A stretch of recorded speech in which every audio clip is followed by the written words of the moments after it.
Hey everybody, Sam here. Welcome back to our channel. Welcome back to our garden. In today's video, we're going to have a little bit of a tech video. We have a garden smart watering system to put into place. We want to bring you along as we install it, set it up with the app, use it, but of course, 2 weeks later, check in with you and give you our real life experiences, thoughts, and how we've used it overall. Alright guys, what we have for you today is the RainPoint Smart Plus Garden Water System. This is actually the Super Experience package we're going to be showing to you guys today. There are a lot of different components, a lot of different packages, kits, and add-ons you can get. So if this kind of stuff is interesting to you, be sure to check the link down below and see what all RainPoint offers. This is a 7-piece kit consisting of a Smart Plus irrigation display hub, 2-zone water timer, 2 soil and moisture sensors, a water flow meter, high precision rain sensor, and an outdoor air temperature and humidity sensor. Yes, there's a lot of stuff in this. I guess that's why it's called the Super Experience package. For the connection and configuration of all of these devices, we need a couple of things. One, we need a lot of batteries for all these individual things. We need a power source for the main hub, and I need to be a little bit closer to our home's Wi-Fi to connect everything and then hopefully see that it reaches out here to the garden. So let's transfer ourselves indoors and continue with setting up and connecting everything to each other. We've moved into the house now because we need to set up the main hub first. You need a power source. It does have slots for batteries, but these are considered as backup, so you don't want to run it solely off battery power. What we have done also is go ahead and put in all of the batteries and all of the devices. It uses somewhere around 17 AA batteries and 3 AAA batteries. But that's going to depend on what kit you get and how many components you have. What I'm going to do is a little bit of show and tell with the hub, but also do a screen recording on my phone because you do all the configuration and connecting of the hub to your home's network, as well as all the other pieces you've got through your app on your smart device. The first thing to do is hold down the top button up here that says Wi-Fi, hold it for 5 seconds, and then I'll put this into the pairing mode. Once that says scan, here on my phone, I can tell it that all the steps have been completed, tap next, and it is now searching my home network for this device. Once it finds your device, it's going to ask you, do you want to add it? I'm going to say yes by clicking on add, and then it tells me to rename this device. And there we go. Here on my phone, you can see the app interface. It tells me the indoor temperature and humidity. It's currently 69 degrees with 53% humidity in the house. It tells us our high and low temperature as well as our high and low humidity. Very cool. With the hub added, I'm going to tap on the back arrow at the top left, and it takes me to the main screen of the app. Here, once I did enable location, I didn't want to do it at first, but you need it for the weather forecast.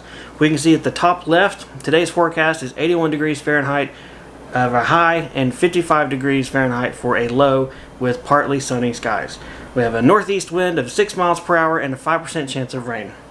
Yep, we're going to geek out on this one a little bit, aren't we? Alright, at this point, what I'm going to do now is add in all of our devices. That should be as simple as clicking the plus sign at the top right, selecting the device from their list, whether it be a hub, a controller, sensors, or anything of the sort. So we'll go into that process, clicking the connect button on them, letting them search and scan, and add them into the app. I will say that's really cool with this app. As you go through adding your devices, you know, you've got the little, what is this, water flow meter? Yeah, water flow meter. In the app, when you click on add device, there's pictures of it, and it's got everything listed pretty well. So it's nice. It doesn't make you go search for the user manuals. I've not had to look at any other manuals yet. Just running the app, adding the device, it walks you through exactly how to do things. So in this case, let's add in this water flow sensor. Here it's named flow meter. It says ready for pairing. Yes, keep it close to the hub. Tap on next. And here it says insert the batteries into the device to start. To reset and reconnect, hold the button on the device until it reboots.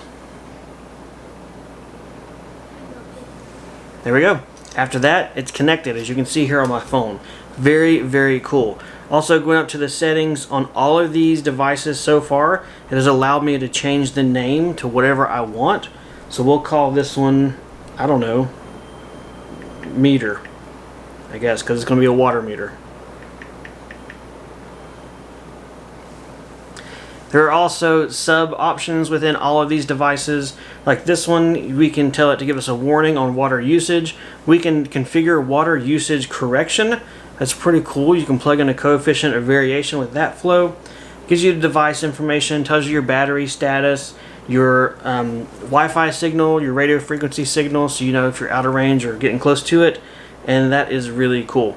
This one is actually pretty limited. The other ones, such as this guy, the water timer, yeah, the water timer, it has a lot of settings. Off camera, I played with it and I set the left and right. You can choose the default duration when you turn it on. You can make it 10, 15, 20, 30 minutes, a couple of hours, whatever you want. There's also mist options you can program in there, and there's a lot of stuff built in. So it's definitely one of those things where play around with the app, play around with the individual device, and just explore, because you can definitely geek out on this stuff. So at this point, it's time to take the stuff that goes outdoor to the great outdoors. Hopefully it will reach, because it is quite a distance from our home to our garden, but otherwise, see if it works and start putting things in place.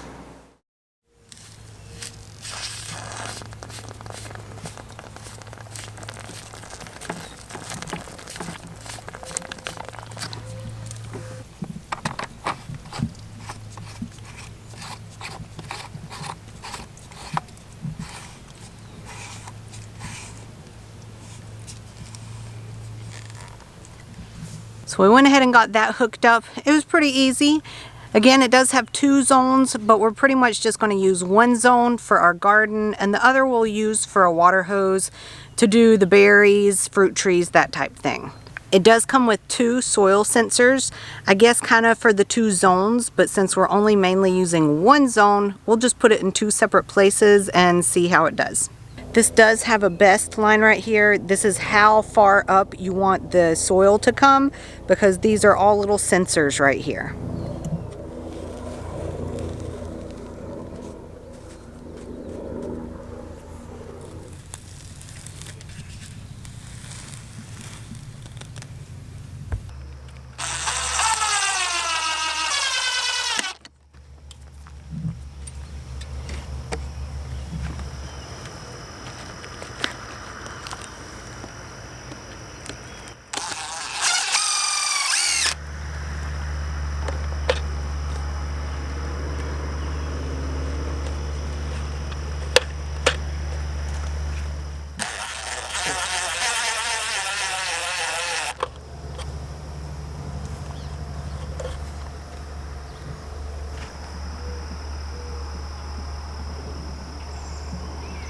Well guys, got everything hooked up out here in the garden. We have our rain meter up here on top of a wooden bracket that I made. I coated it in a spar urethane exterior spray finish, so it should last a good long while. And then also hung our outdoor temperature humidity sensor from below that. So we got our one little weather station section up there kind of out of the way. Then I also installed our water timer, our dual hose connection, got everything figured out, plumbed up, connected up to our garden irrigation. And now I'm ready to use my app and turn on the garden water for the first time. So I'm gonna tap on water timer number 1, irrigation, confirm.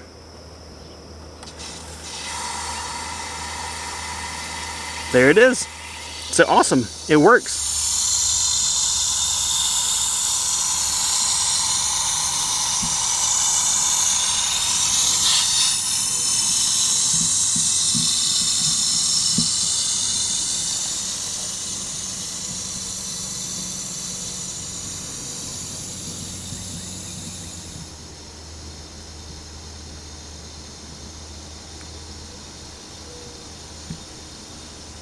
Everything's hooked up and everything is working. It is off doing our first garden irrigation. What I want to do now is actually stop the video, let a couple of days go by, let me get more familiar with the system, set up some schedules. Let's get a couple of garden waterings under our belt so we can see our data here, our water logs and measurements. And who knows, maybe we'll get some rain and we'll check that rain meter. If not, I'll get out here on the ladder and pour some water in that thing to make sure it works. So.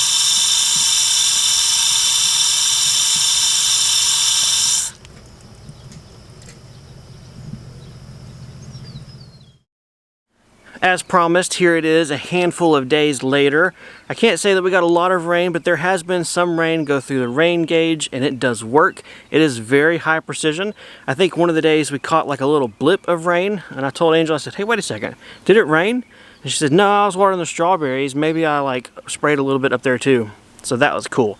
Very nice. It's also handy to see that we did not get much rain. It is definitely the dry part of the year here, and over the past week we have only had rain about once. That's not too much, but that's perfect to see. It's great to see how much rain we do or don't get to confirm whether or not we should or should not be watering our garden as often as we do. Speaking of watering that garden, having the timer is fantastic. It is so awesome. So we have the black tubing irrigation, and a lot of it is still exposed, which means during the day those pipes get super hot. The perk of having a water timer means that I can set this whole system to water our garden at about 7 o'clock in the morning. That gives all the night for all of the tubing to cool off, the water to cool down, get back down to a safe temperature, and the first thing before the sun gets out or starts to heat up, it waters the garden, getting them ready for the next day to grow. That's fantastic. It means we don't have to wake up early, we don't have to get a rooster to wake us up on time, and we can just kind of take the thought process out of watering our garden. We know everything is being done correctly, exactly where we want it, at the perfect time, and that's just great. We tend to be busy people. We have a lot of stuff going on. So to automate this is a wonderful time saver, sanity saver, and also, of course, a garden saver too. Alright, so let's talk about the sensors themselves, and specifically I want to hit on the soil moisture temperature sensors. The moisture sensors on them look great. They work great. At least they seem to be accurate. I can definitely see their moisture meter or level rise and fall as we have watering systems, whether we irrigate, rainstorms, or we're out here with the hose just hitting stuff willy-nilly. It definitely reflects that and operates correctly. The temperature sensors also work fine. The only thing I have found is that they are hotter than what I think is reality. I have used my cooking thermometer, like a big meat probe, you have wires, and I've stuck it in the beds looking at the soil temperature of the meat thermometer versus what the sensor says, and on average those sensors are about 5, maybe 10 degrees hotter than what I'm reading with the meat thermometer. That could be the thermometer being off, it could be the soil temperature meter being off, or it could be a mixture of both. I'm not exactly sure. I would definitely like to see a calibration or adjustment feature within the temperature sensors to correct them. There is a sensor correction function for the main hub, but whenever I go into one of the soil sensors, their setting menu here, I don't see a sensor correction there. That would be an awesome thing to add. If the manufacturer is watching this and their R&D department's thinking, how can we make this thing better? Giving me the option to adjust and calibrate my temperature sensors to what I get in reality on hand would be phenomenal. In the meantime though, we have our sensors kind of shaded with our straw mulch, and we'll know whatever they're reading, kind of scale it back a little bit. They're a little bit excited on temperature, but otherwise it's still great to have that data. It is nice to see how the temperatures fluctuate up and down. We can look for abnormal spikes or dips, and it's still very handy data to have on hand. The same kind of thing applies to this guy, the little outdoor temperature humidity sensor. It does tend to run a little bit hotter than what we think reality is. It is in direct sunlight, having it in the shade would help, and again it would be nice to have a calibration feature on this as well. But regardless, I'm just nitpicking things at this point. If my only complaint is that I wish I could calibrate stuff better, that's a pretty good sign of a good product already out of the box. The way we have the 2-zone water timer set up is we have one zone for all of our raised bed gardens, the black tubing and our irrigation, and the other is connected to our water hose that we use on demand.